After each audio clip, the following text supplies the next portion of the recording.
Je veux que les deux divisions seront tout simplement affichées en ligne.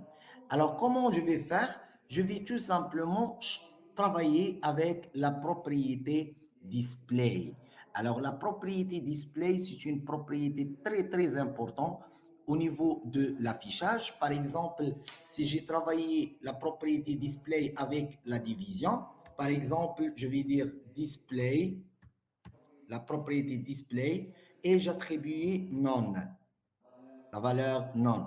Alors, automatiquement, les deux divisions seront tout simplement masquées.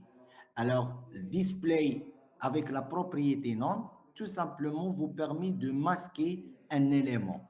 Par contre, si la valeur tout simplement hidden, par exemple, hidden, alors automatiquement, votre élément sera être affiché au niveau de la page. Alors voilà, avec la propriété non et avec la propriété hidden, ou pardon, la valeur non et la valeur hidden de votre propriété display, tu peux basculer entre deux modes d'afficher ou de masquer l'élément. OK? D'afficher ou de masquer l'élément. Alors comme ça, tout simplement, avec la propriété display, avec la valeur hidden et la valeur non. Aussi, tu peux tout simplement ici utiliser d'autres propriétés comme en bloc ou en inline ou en bloc.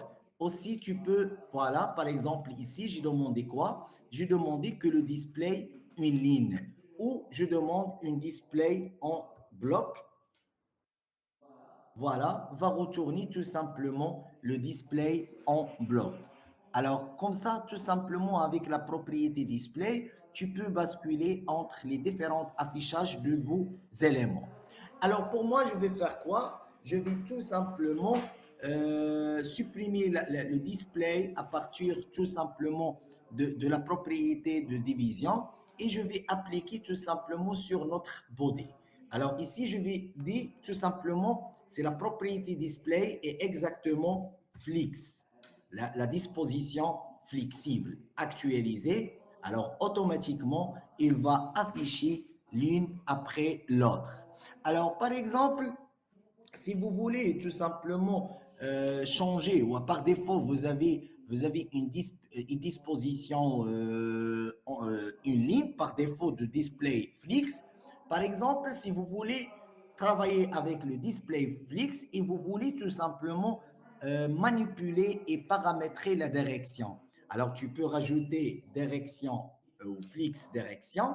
Par exemple, je veux en RAW actualisé, alors il va afficher en RAW. Si j'ai écrit ici, je veux en colonne, il va afficher tout simplement en colonne. Alors, ça veut dire que la disposition Flix, ce n'est pas forcément un affichage en une ligne, en RAW, ça veut dire en même ligne.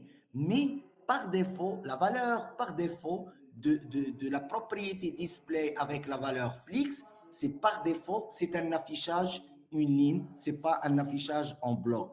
Si vous voulez convertir en bloc, tu vas utiliser tout simplement flex direction colonne 1 ou tout simplement tu vas changer par row et devenir tout simplement au sein d'un affichage une ligne. OK? Alors, tout simplement, même si je vais supprimer la direction, tout simplement quand j'actualise, il reste toujours en direction une ligne. Ça veut dire en direction RAW ou un affichage RAW. Ça signifie que la propriété display avec la valeur Flix, il prend par défaut tout simplement la valeur. Alors aussi au niveau de display, par exemple, nous avons tout simplement, je vais diminuer un peu les boîtes pour manipuler, je vais donner juste 50, c'est juste pour l'affichage. Voilà, par exemple, ici au niveau pour manipuler l'emplacement des éléments dans notre page, ici on va parler sur deux axes. Vous avez l'axe horizontal et vous avez l'axe vertical. Alors, par exemple, par défaut, ici, on va commencer par l'axe horizontal. Par exemple, on va utiliser la propriété justifier contenu. Par exemple, je vais dire tout simplement, je veux une disposition flex end. Alors, tout simplement, il va changer la disposition